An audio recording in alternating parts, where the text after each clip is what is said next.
Hi, everyone, and welcome to Someone Like Me, your cancer community podcast. I'm your host, Vanessa, and today I'm chatting with Sam. Sam was diagnosed with lung cancer in her 40s, and her story really highlights the importance of listening to your own body and pushing for answers when something feels off. Since her diagnosis, she's become a strong voice for raising awareness and breaking the stigma around lung cancer. I'm so delighted to have her here to share her journey, the ups, the downs, and everything in between. So, Sam, thank you so much for joining me today. How are you keeping? Hi, Vanessa. I'm thrilled to be on your podcast. My first podcast, so I'm I'm delighted to be doing delighted. it with you. So I am. Yes, I am delighted to be doing it with you. Same as, yeah. I've been after Sam for a while now, so to Yeah. get her on, I'm seeing You think everything I she's was a been doing. celebrity that I couldn't get on that quick to you? Like, life is busy. Yeah, it is, isn't it? But Sam, can you bring us back to basically before you were diagnosed? And what age exactly were you and the signs and symptoms, just to help our listeners or anyone, to be aware of what, your body goes through. Sure. Yeah. Yeah, I was 47. So I'm married and I have 4 children. And I got COVID in October 2023. And when I got COVID, I got it extremely bad. So I had a lot of breathlessness, I had a hoarseness and very bad kind of sinusy kind of infections and stuff. And it went on and on, long COVID, they kept saying for 6 months. And I just one day said, "Do you know, there's something not right here. Antibiotics are not working, steroids are not working. I seem to be pumping medication into my body. It's not working here." Like, so I went into my doctor and I just said to her, "Listen, I know you're telling me long COVID," which a lot of the signs were exactly like long COVID. So what I had was a breathlessness, a hoarseness, and I was fatigue. Now, fatigue, I was putting it down to a lot of work-life balance. Everyone Yeah. working, we're all working, and you're just going the whole time, and you're trying to balance home and work at the same time, like. And but I constantly had this hoarseness, and everyone used to say to me, "Have you got a sore throat?" But I never had a sore throat. It was just this hoarse in my voice, and then this breathlessness that was like, I must be fearsome fit. But I used to be extremely fit, running, doing different marathons and stuff, and all of a sudden, then like, I found myself really breathless. Yeah. So I went into doctor and I just says, "Listen, I want further testing." So I kind of advocated for myself in a way, turned around and said, "Listen, I want further testing. I know you're telling me it's long COVID, but I It's just going need." on too long. Yeah, and I just want a bit of reassurance too, like Yeah. to see, like, Yeah, of course. yeah, it is long COVID, just kind of get on with it, like, you know. So I went into my doctor and she's extremely good, like, and she listened to me and she says, "Yeah, okay, we can send you to ENT." And I said to her, "I have a twinge also on my left side, like a muscly, achy kind of pain." And she says, "Okay." And I said, "Can I get an x-ray just to check that?" Now, I don't know why I even said, why would you say, "Do you want to get an x-ray?" Do you know? Yeah, But I yeah. just said, "Here, can I get an x-ray?" And she said, "Of course," like, because I was there and I went to stand up and it just twigged at me. It was like a sign, or my body was telling me there was something wrong, and it was giving And me that this was a kind of, pulled muscle, was it, in your shoulder? no, on my left side, I just had this kind of feeling, kind of like a Oh, pull right. muscly kind of feeling. Yeah. And she says, "Yeah, no problem." Got the X-ray done. So that would have been the end of May. So the June bank holiday, I phoned back and I says, "Listen, I never heard anything back." This is about 2 weeks later. And I phoned the nurse and she said, well, I phoned the doctors and you get through to the nurse. And she was saying to me, "Did the hospital get back to you, Samantha?" And I says, "No." And she says, "They were supposed to follow up on a CT scan." And I says, "For what?" Like, I said, like, "Do you know, I've long Yeah. COVID, just check." And she says, "Something showed up in your right lung." And I says, "No, no." I said, "That must be wrong because my pain is on my left side," I said to her. And she goes, Mm. "No, your right lung," she said, "a lesion showed up." Now, to me, this kind of language at that stage, I was like, "What's a lesion?" Lesion to me is like a cut finger, a cut on your Yeah. finger or something. Do you know, I was like, "What's a lesion like?" So I just said to her, "What's a lesion?" And she says, "Listen, a lesion could be anything. You have to be very sick with COVID. You're probably a bit of scarring or something." So I says, "Okay." Now, to this day, she says to me, she knew, but she didn't want to frighten me at the same time. Like, and she said God. she Yeah. just wanted to get the CT over with him. So about a week later, I went to get the CT, went down for 8 o'clock in the morning down to Kilkenny and got the scan, contrast scan done, straight up to work. And I was in work about 4:30 that evening, heading home. And my doctor phoned me and she says to me, "I know," she says, "you're the kind of person I need to know an answer." Yeah, yeah. Knows me too well. And she said, "I know you want to know what the story is and stuff, she said. But she says a tumor has showed up in your right lung. So she Jeez. said to call And into you her weren't the next day. expecting this at all. Oh, it just literally floored me big time. Yeah. So, because I'm not a smoker, so I'm Yeah. always giving out to. I have three sisters that smoked, and I was the only one that didn't smoke. Giving out Yeah. to my husband for smoking, and here's me, the non-smoker, gets lung Jeez. cancer. Like, so yeah. So she just said, "Listen, if you want to come in, we'll come in the next day, and you and your husband sit down and chat." We'll have a talk, deep talk about it and stuff. So that's where the fast track clinic, she says to me, listen, we're going to have to get you into fast track clinic and get this checked out ASAP, basically. So that's kind of where the story started off originally anyway. So did like, Yeah. and I ended up down in Cork then is where the fast track clinic got back the quickest. So apparently you're put into a fast track clinic and whatever hospitals kind of pick up on it. So my catchment area would be James's Hospital, but I ended up going to Cork. Now Cork is just as easy to get to Cork now than going up to James's Hospital, I suppose, then too with the Yeah. Lewis and stuff. Yeah. So I ended up in Cork University Hospital. And at this stage now, when they say tumor, did they say the word cancer to you? Like, Never, they never said the word cancer. And never. you didn't ask. No, because I was like, lesion, tumor kind of thing. Like, I was just like, do you know what? Even like I Did said you to my husband think? a few times, and I look back now, I just was going with the flow of it, Yeah. not even Yeah. realizing what words they were saying to me. And even when I went down and they were to do, I had to get a PET scan. And so the PET scan showed that, yes, it's a tumor and still no cancer sign, as in there's cancer there or anything like No that. one said it to you. Still nothing. Still And did you nothing. talk about it yourself with your husband? Like, were you not thinking, could Just thinking, this? oh, this could be okay. Like, Yeah. there could be Yes. nothing in it. I just kind of thought, oh, there might be nothing in this. It's just probably one of those things. Do you know what I kind of? It probably is a bit of scarring because they were like scarring And from you're thinking the long COVID and long COVID, the whole yeah. shebang, like. And then when God. they said they'd have to do a biopsy, so I was like, should have gone to do a biopsy. So I went in to get the biopsy done, and they couldn't, like, they do the biopsy down through your throat. And Yeah. they couldn't do it because it was so close to my heart. There was a main artery going across, so they couldn't do it. So when I came back around, he says, listen, I can't do it, but we're going to put you on to lungs and heart specialist, and they're going to see what they can do. So when I went to see them, it's just over a couple of weeks, like, and when I went to see them, then they said the only choice I really would have is basically to take my top and middle lobe because the tumor itself was between the top and the middle lobe on my right hand side. So you've basically two lungs. The left lung has two lobes, the right lung has three lobes. So my top and middle lobe, it was in between the two of them. So they couldn't take the top or the bottom, they'd have to take the two of them. So I remember just sitting there kind of going, yeah, okay, that's fine. Yeah, okay. And my husband went, no, no, no, no, hold on. You told us these lungs, because apparently my lung capacities were over 100%. And Okay.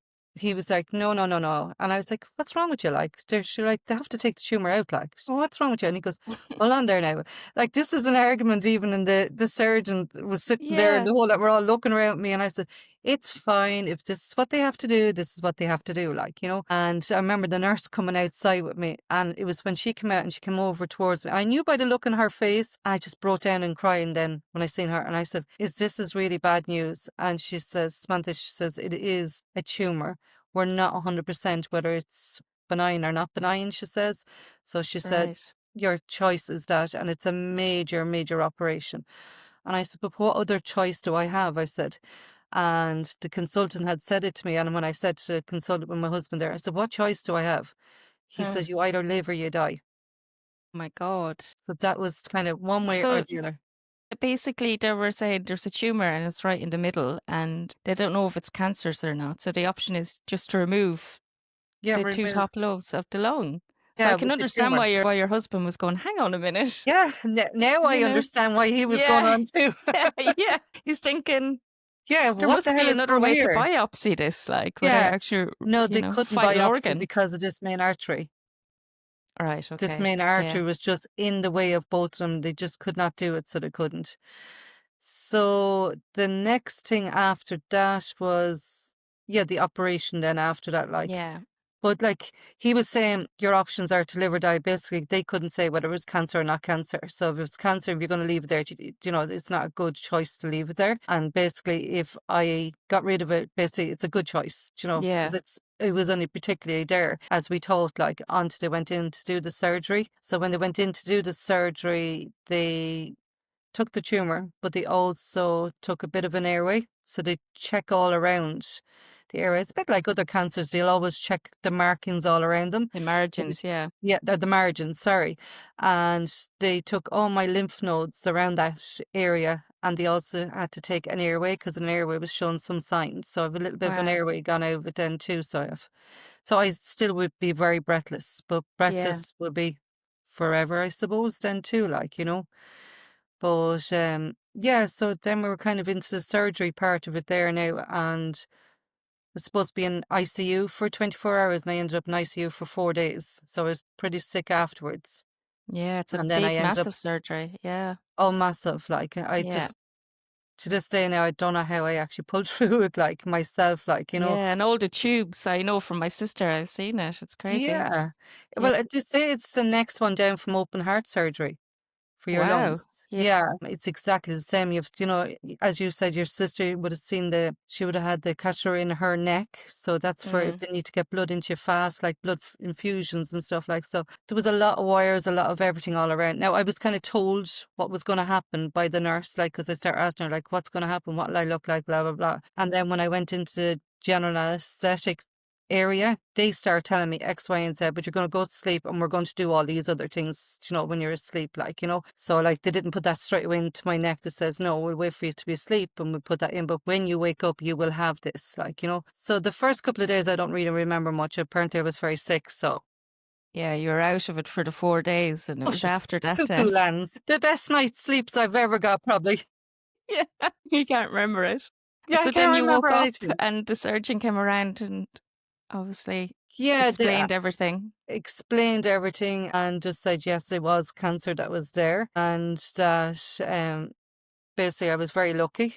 So I was, Yeah, and that they would be doing, you know, the levels on it and stuff, and they would get back to me and see. And I said, that's no problem. And basically back to the ward. Then when I went back to the ward, I had no rehabilitation whatsoever, either before or afterwards. I was given this little kind of, I don't know, device, I suppose you call it, with little balls inside, and you had to blow them to I pop them know it. all up. Yeah, And I remember I was the only girl and the rest were all men that were in the ward. And I was like, oh my God, this is so unfair. Like, you know, they're all blowing it yeah, up. And they all probably had heart surgery, different kind of thing, like 4D ward, it was called. You're always under the nurse's care, kind of.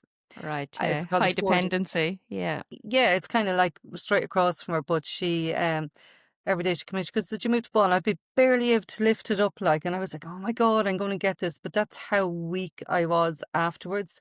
When I think yeah, about it now and not being able to, because it's not fair. They're able to do it and I'm not able to do it. Even leaving the hospital, I wasn't able to do that, like blow these three balloon or little balls kind of inside. Physio would come every day. She'd just take you out of the bed, make you walk and back into bed again.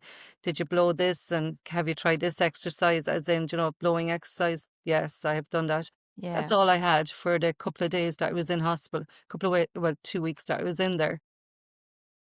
And how did you feel, Sam, when you came around and came in and told you that it was cancer? Because I'm sure deep down you're hoping it was benign. Obviously, your husband was with you, I assume. No, not at that time because I was kind of still in ICU. So do you So know the you're way on your own you're when they kind of came on in. your own and you're in and out, kind of like, you know. I was pretty shocked, so I was, but I just kept saying, I want to live. I want to stay Yeah, here for my children. My mom died when she was 46, and I always wanted to get to 47 to outlive my mom. And then I get to 47, I get lung cancer. So I felt like I was just dealt a bad hand. I just yeah, said, I don't want my children to go through what I went through. So I of said, I course. need to kind of get myself better to show them you can be strong after this, like, you know, and show myself I can do this, like, you know. But yeah, do you know, I don't know, even when I look back at myself now, I was very strange because I just kind of plundered on Yeah, you. kind of thing, like as if it was just a flu I'm after having, like, you know, and not realizing how sick I actually was. Yeah, it hits you afterwards big time. Oh, Yeah. like it took months afterwards now to hit me then too, like, you know. But I remember coming home and having a shower and not being able to get into the shower, like I've, walk-in shower, but just not being Yeah. able to go to the shower or dry yourself. Or I had the children, they were all delighted with themselves now. Children, they're kind of adults, well, teenagers. But Yeah. like I was saying, can you brush my hair? Can you dry my hair? Because I couldn't reach back and tie up So my your hair and stuff. independence was taken away from you all Yeah, of a I just sudden. and Yeah. like that part was never told to me. Do you know kind of way? And even the day you're going home, okay, good luck, goodbye. Here's your prescription. Off you go, like, and I'm It's like, just like, "Oh, you're lucky," and, yeah, exactly, off you like. go. So Yeah. I was asked, did I want to do extra testing on the tumor? And I said, listen, do whatever you want. It's science. You can do whatever, like, and whatever they Yeah. wanted to do with it, like. So I got a phone call from my oncology nurse then, and she says, I've got good news and I've got bad news. She says like that, and I was like, oh my God, what other bad news? Like, so she says it was an aggressive form of cancer called EGFR mutation. And I said, right, okay, so that's like another language to me, like, so I'm like, Yeah. wait, what does that mean? And she goes, well, she said, it's an aggressive form, but we have something that could protect you. And I said, right, well, give me whatever. Have I to get chemo? I have to get rid of it. She goes, no, because she says your cancer has gone out of your body. So the way they described to me is that my cancer is in the lab. So it's out of my body completely. But Okay. because I have a mutation, a cell mutation, they couldn't tell if there's modules still left inside, because their modules would grow big and then they would be picked up. I can never get picked up on ordinary bloods. So ordinary bloods that we all go into our GPs, but my Yeah. cancer will never be picked up in that at all. So she says, we're inviting you to do a trial with us. And why would chemotherapy not work if it's actually obviously it's different for every. Yeah, I think it's different for everyone. And I think they would need something to be kind of targeting, whereas Right, mine's just in okay. my whole body, I suppose. So you found this, it's obviously a fairly new trial that was Yeah, so on this is a on the trial for Dr. horizon. Collins down in Cork. Yeah. And so I was invited onto her team to do this trial. So I just said, well, sure, you're telling me it's an aggressive and you have something to protect me. So them two words stick with me the whole Yeah. time. Aggressive, but you have something to protect me. Of course I'm going to try it, like. Yeah. So I'm the first post-op to try it. Usually to give it to someone stage 4 cancer to prolong your lifestyle, I suppose.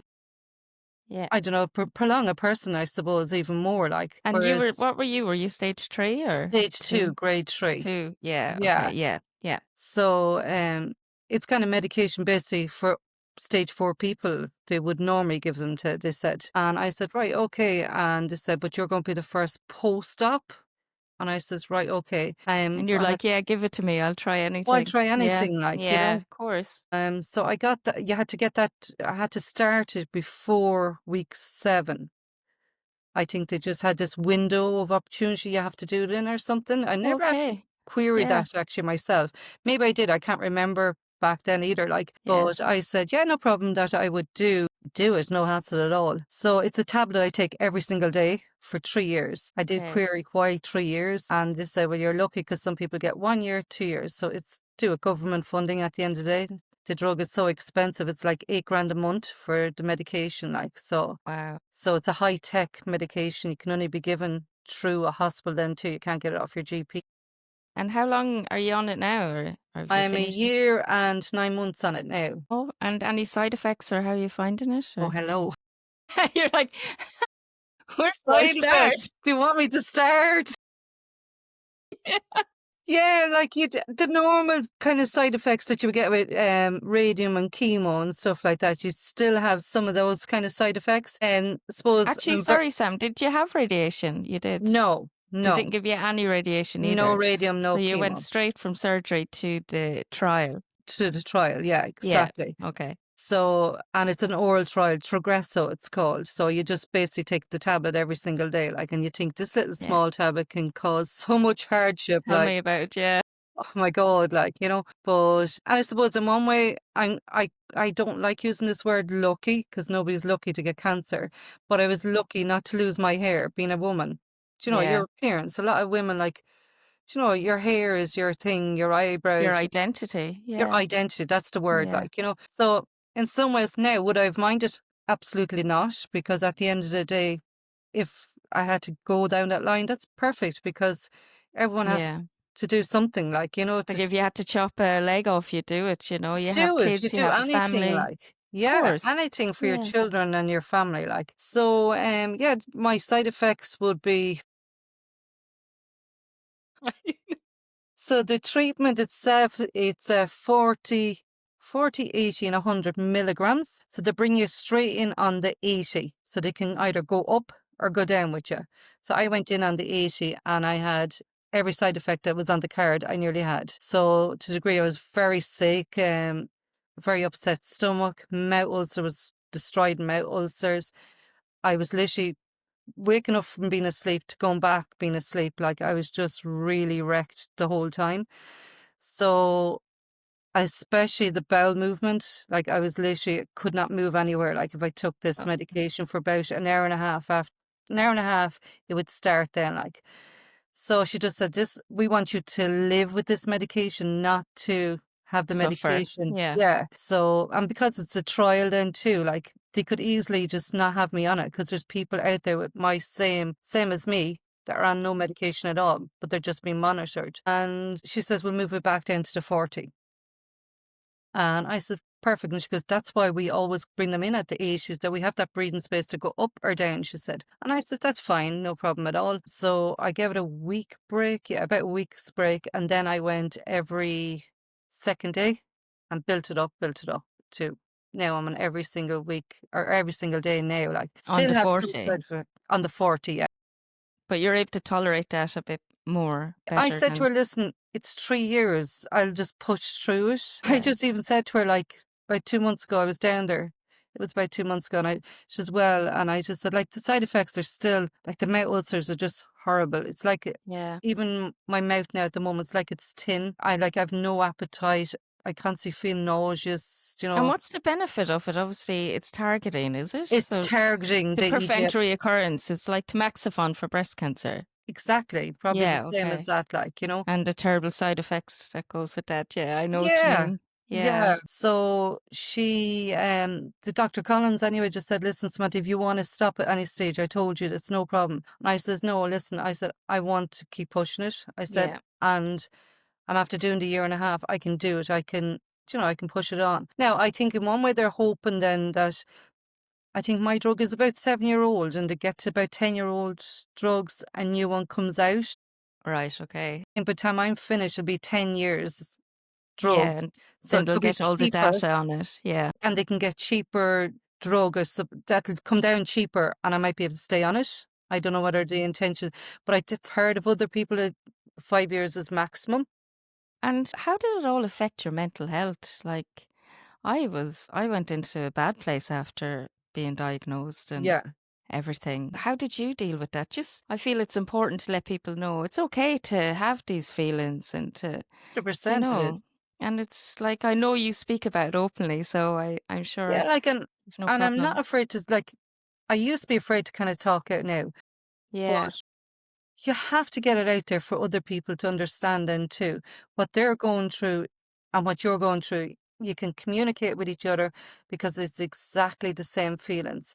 And yeah, you don't want to be telling your family all the time, oh, I'm this, I'm that, or whatever. Whereas if you had somebody else to bounce off and say, poor. and you can go, oh, that did happen to me, and you can go feeling okay about it, Yeah, afterwards. And I've spoken to a few people, like, and whether it's cancer or whether it's lung cancer or prostate cancer, whatever type of cancer, because I've gone to the Cushel Centre in Portlaoise, where it's kind of a good community of people. And some of the things they're telling me, I'm like, oh, that happened to me. Even though yeah. their cancer wasn't the same as my cancer, but we were No, all but the going through the same. emotions behind it is The all the same. emotions, you're just like, it's up and down, roller coaster, roller coaster. There was many as the days that I did not get out of the bed. Yeah, And I've gone to counselling. I'm doing counselling still at the moment. And I highly recommend people, if good they can get a woman. good Yeah, counsellor, to go yeah, to a counsellor. Because as I said, you won't tell your husband, you mightn't tell your wife, you mightn't tell anybody else. But these people are there for you to literally bounce off and just kind of give them get it whatever all you out. want. Yeah, get it Let it all all out. out, like, Yeah, And you Don't could go carry it. in, I had to go in sometimes going, "Oh, I don't know what to be saying today." And then you start and you just can't stop, like. I Yeah. said, it wouldn't be hard for me anyway, so it wouldn't. I have the gift of the gab then too, so it wouldn't be hard, so it wouldn't. Yeah, But but it's a great support, and that's why I always say to people, reach out and get it mhm. and talk because you can't talk to your family about it. You don't want to upset them, worry them and your kids as well. How did they deal with it? Did you sit down and have a conversation with them and how did that Yeah, go? I think that was the hardest part, like, it was nearly like telling your parents there was something wrong. Do you know, like, it Yeah, was nearly a yeah, reverse I was looking at them kinda going, "Oh my god, how do you tell your children this?" Like, you know? yeah, So, 2 of my girls, my eldest girl is living in Australia, and the other girl was living in Liverpool at the time. So I was like, "How do I tell these?" Do you know? I was just really feeling bad that I wouldn't be there to give them a hug by telling them, but I had to tell them. Now yeah, we spent a quite a good few weeks keeping it to ourselves because we wanted to know answers maybe to questions they might ask. yeah, Leona, the eldest girl, she's 30 and she was in Australia. She took it bad. So she did because obviously she's over the other side of the world. The last thing you want is a phone call from your parents to say there's something wrong. Like, yeah, of S- course. so Yeah, I was there like, listen, we're going to be as open and honest. I said, and I'll never keep anything from you. So Abby, the second girl, she was in Liverpool, so she came home, so she did, and she hasn't gone back since. So, but she was the same. Like I just said to her, we're open. Like obviously they're very upset over it, like but we're yeah, open. We'll tell you everything, anything you need to know, we're going to tell you. So then we had the other two. Alex would have been, I think, 13. He's 15, so 13, and Ellie was 15. And we just set the two of them down, like, so they thought they were in trouble. yeah. Sit around the table, Be doing one of like, them what's table going chats. on? Yeah, What's going yeah, on, these table chats? And I just said, like, of course, I kind of start laughing too, like, because I was that nervous yeah. of looking Nervous at them. laugh. I Yeah, just start kind of laughing. Stephen was kind of looking at me going, what is she laughing at? Like, and I just said, I think it was Steve, or I kind of can't even remember which one said it, like, and the kids went, oh, okay. And I was like, that wasn't the reaction I was looking for, like. yeah. Sure, they're And probably shocked themselves. They yeah, don't know and I what to just say. said, "Are you okay about it or whatever?" And they were saying, "Well, you said if there's anything for us to worry about, you let us know. So if there's nothing to worry, we're not going to worry." So I was like, "Okay," like Now Yeah, for a couple of weeks afterwards, we were kind of like, "Are you okay? Yeah, why are you not okay?" So yeah. I didn't Checking want to in. make too much of a bigger deal out of it then too, Yeah, so anytime I was going to appointments, I'd say I'm going to the appointment. When I come home, I tell them what happened in the appointment, and vice versa with the girls abroad too, But I was actually more surprised at the two smaller ones that we were like, all right, okay, kind of thing, yeah. it happens every day type of thing, Well, But everyone deals with it. I'd say they're probably just processing it and wants to see you're okay and you're out there. And, like you said, you're getting out and you start back to work, which is great. I know, Maybe that's kind of making them go, do you know what? She's strong. Like you said, you want to show how strong you are and you're getting out there yeah, and and doing everything you're doing. Amazing. and as you say, going back to the mental health, that's why I went back to work too. Yeah, you needed something. Yeah, the mental health part now was just, I found it really tough, nearly compared to the physical side of it now, to be Yeah, honest. yeah, And I suppose if your head's not right, your body's not going to be right either. So you have kind of a weight that way yeah. too, But yeah, no, I, it was so funny because I used to go down to Dr. Collins. I was 6 weeks post-op, walking crooked, as you know, like you're not able to stand up straight. When am I going back to work? And she was Yeah, just, yeah, after a year and a half, she says, I'm just fed up with this one coming in. Like, I make yeah, thriller yeah. She's back. like, come on. And how are you getting on? How are you finding it? I find it good. Like I am very tired, and that's Oh, to be yeah. expected, I suppose. And then I'm kind of one of these people. I like to get everything going at the one time, like to kind of push myself a bit. So I'm trying to not push myself and kind of say that something else can be wait until tomorrow, like rather than doing everything all at the one time. Like, but I'm enjoying being out with others, and I do love my job, so there's no point in saying I hate my job and I'm going to go back to work to it. Do you know the kind of way? And are you back full time, Sam? No, I was full Good, time, that's the one but thing. I'm only like 2 days, half days, Build yourself up, build myself back up Yeah, slowly, yeah, and I've a very good employer that's kind of, understanding that way, which yeah. is good, like, because not a lot would be either, like. And tell us, have you found much support in the lung cancer community as in the lung cancer community in in general. Ireland? Yeah, yeah, No, would be yeah. the easy answer to that one now, I tell you. I was expecting an awful lot, and that's probably More. why I did Instagram myself then too. Yeah, Try and reach out and help others then too and get my story out there for others to listen to. As I say, if one person listened, it's one life changed. You know what exactly. I mean? There's not a lot of support at all. Now, I could say something, but I don't know even know whether to say it or not. I don't. Oh, will I say it or not? I do think a lot of it comes down to cigarette companies. Yeah, yeah. The people, but like, there's people that smoke and get cancer as well, but they feel guilty because they smoked as well, and they shouldn't either. No, It's not necessarily, oh, if someone says, oh, you had lung cancer, you smoked, oh, well, that must be their fault.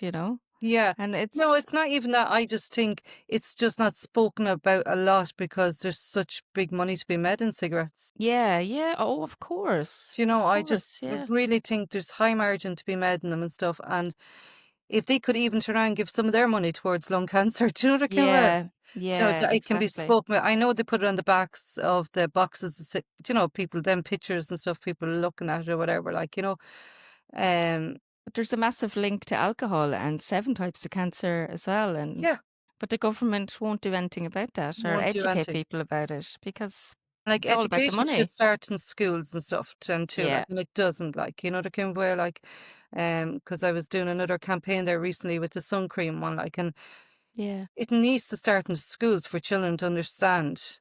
of And because course. cancer has gone so rapid now, I do think it needs to be spoken more for children to understand then too, It's becoming so common, isn't it? Like it's it's like a one and two flu. now.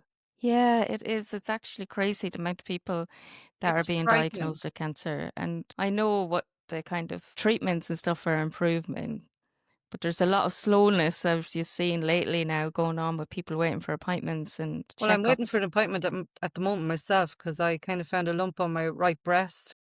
Oh no. And I'm 3 months now waiting for a breast scan. And that's 3 months after you having lung cancer. as a lung cancer patient.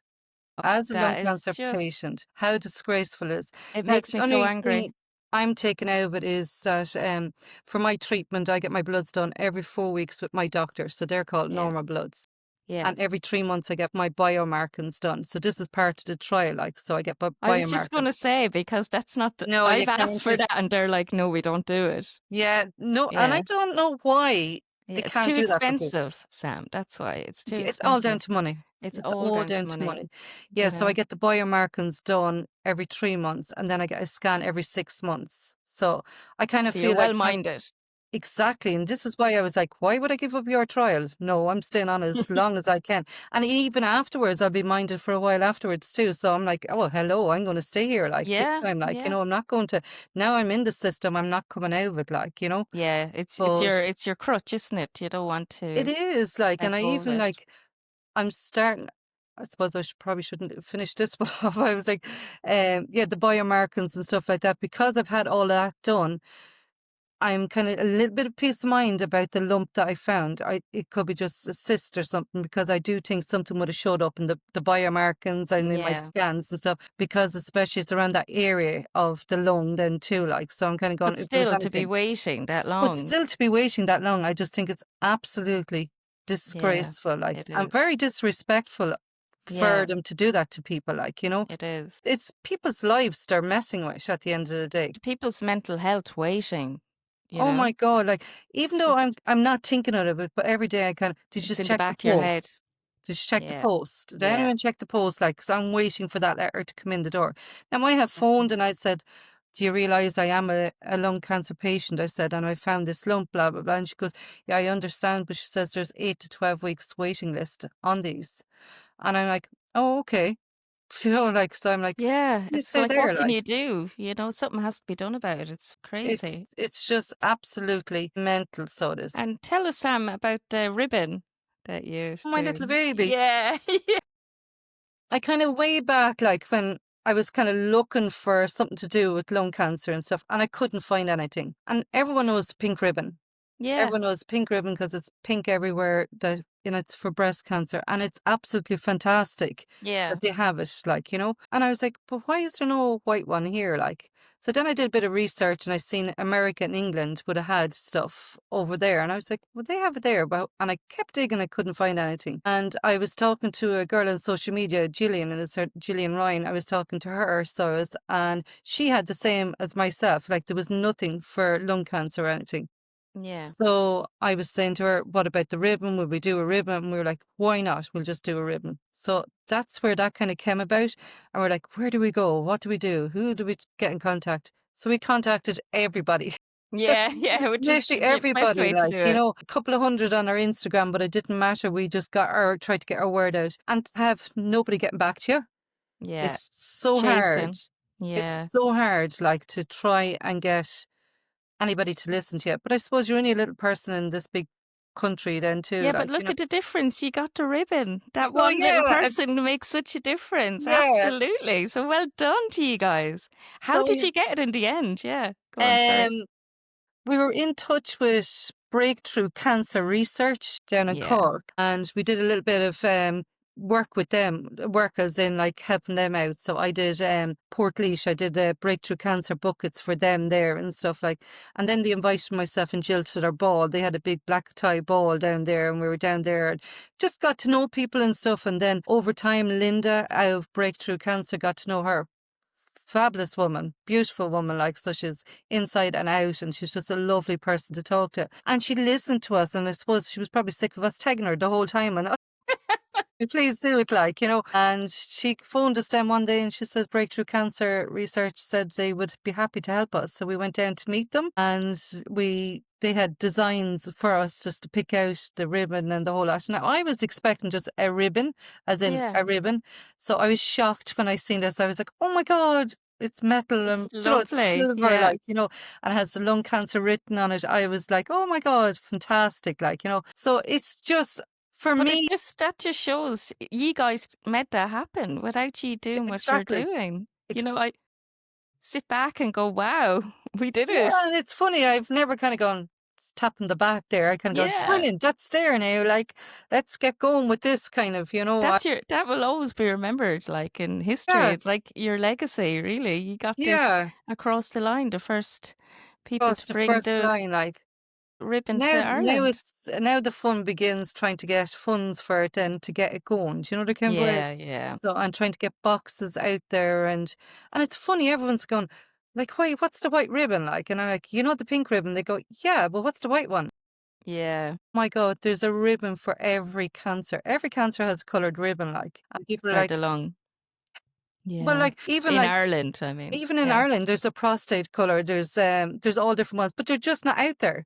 yeah, Nobody's ever pushed to get them out over the line, like, So, the white one was always there, like, it's the white ribbon campaigns that are going on everywhere, like, yeah. So it was just not there. I was You like, wanted "Well, to we push need it to out get to it the in this front. country," like, So we will have official launch now in November with the Minister of Health. So looking Brilliant. forward to that now, getting that going, then, and that'll probably put a little bit more behind it then too, like, so. Yeah, that's a great achievement to get, Sam. Seriously, that's Yeah, yeah. brilliant. Fair I play to know. you I'll girls for tap doing myself that. on the back for that one too. Yeah, do. Yeah, no, we're absolutely delighted now that we got it in the end. Like, it's just, it was so emotional to get it. And I always said, I'm 50 this year. And I was like, if I get the ribbon before I'm 50 or even on my 50th, I don't mind. Like, so I'm Yeah. delighted to be getting it. And then, like, only a year and 10 months post surgery, post diagnosis to get all this in the year, like, and that I was know, just I'm me. back to work and everything, Back to work now. I you still know? laughing at So myself. I can't believe it's 4 weeks now. I'm back now already. Like, it's like as if you never left the place. yeah, exactly. That's it. But so you're going to continue on with the trial, do the other year and a half and keep going. 100%. Yeah. 100%. And what would your advice you'd give to someone who's just starting out in their cancer journey? My advice would be, I was going to say, like, trust your instinct for starters. If you feel there's something not right, you question it yourself. No matter what your doctor says to you, you question it because you always should have your answer at the end of the day. For me, then, too, was not to get too engrossed with the badness of it because there's a lot of badness around cancer. Everyone thinks you're gonna die. Yeah. Cancer is It's always just that fear. oh my gosh, you know personally yourself, like the minute you hear Yeah. that word, you're kind of going, oh, how long have I got to live? Or, do you know, like it just jumps in. And I do think try and focus yourself away from that a little bit.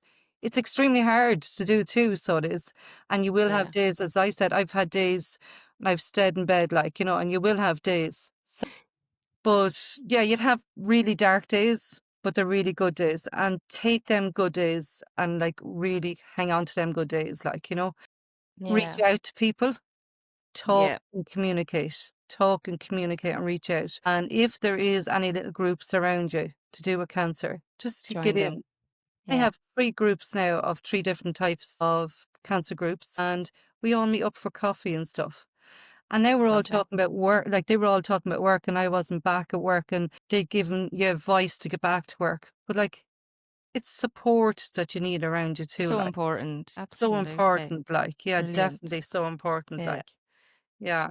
Absolutely. Well, listen, Sam, thank you so much for coming on today and Thank sharing you for having your me. journey and everything. And again, well done to you guys for getting that ribbon here and, Thank you and that very you're much. doing so well. I know it's side effects, so, but you're out the other Listen, side of it now. could be Isn't that it? worse. Yeah, Could be worse. I keep that's saying it it. could be worse, and I say, how worse could it be? And it could be worse, so good. But I know, as I said, I don't like using the word lucky, but I do find I'm very lucky. I'm very Yeah, lucky in the situation I'm in at the moment, and I'm very lucky to get the white ribbon across the line then too. Like, so yeah. I always say I don't like the word lucky because nobody's lucky to get cancer, but I am very lucky that way. Like, I so think you're unlucky if you get cancer. It's kind of, it's to look at the draw at this rate, the way the amount of people are being diagnosed, yeah, exactly. you Like, know? and I don't know, sometimes these hurdles are thrown in front of you for a reason then too, to slow you down a little bit or whatever. Like, it's a bit of Yeah. a bad one, but hey, You Yeah, it sure is. You're okay. I'll pass on that one. I'll pass now. I actually said whoever has the voodoo doll now, they can pass it on to somebody else, please. You're like, I'm done with it. I'm done with I'm it. done with it now. Pick somebody else.